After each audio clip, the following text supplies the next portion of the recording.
It's our new favorite appliance. We use it all the time, but do we know how to clean it? I'm gonna show you everything you need to know to clean this bad boy. While we do love that the air fryer produces such fried tasting deliciousness, it can sometimes leave a mess. You wanna get started first by letting it cool for about 30 minutes or until it's cool enough to handle. Once it's cool enough to handle, I like to immediately soak the basket in warm soapy water. This is the only part that you can submerge in water. This, not so much.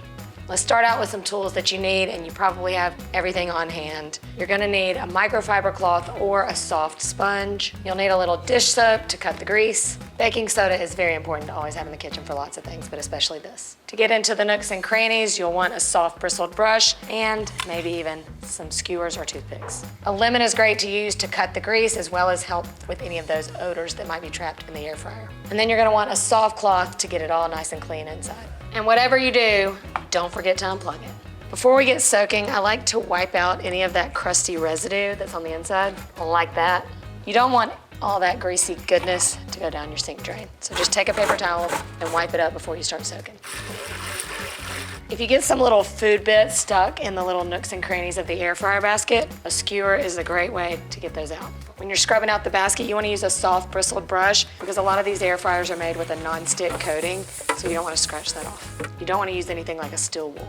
Clean as a whistle, let this dry, and now for the grimy inside. The inside often gets forgotten, but is often the grimiest. When the air fryer's on, it's like a convection oven.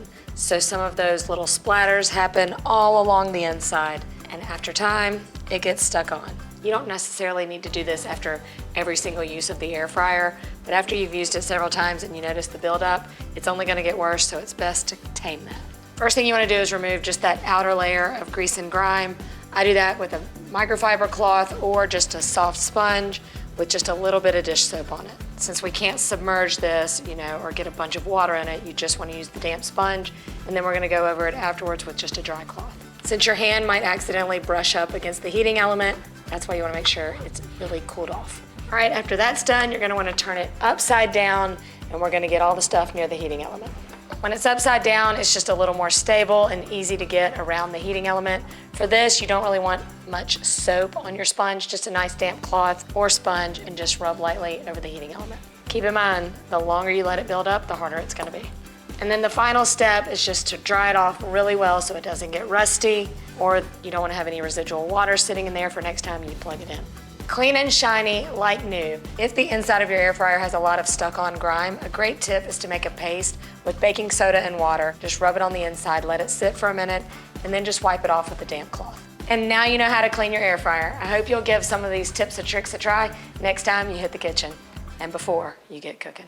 Before you get cooking.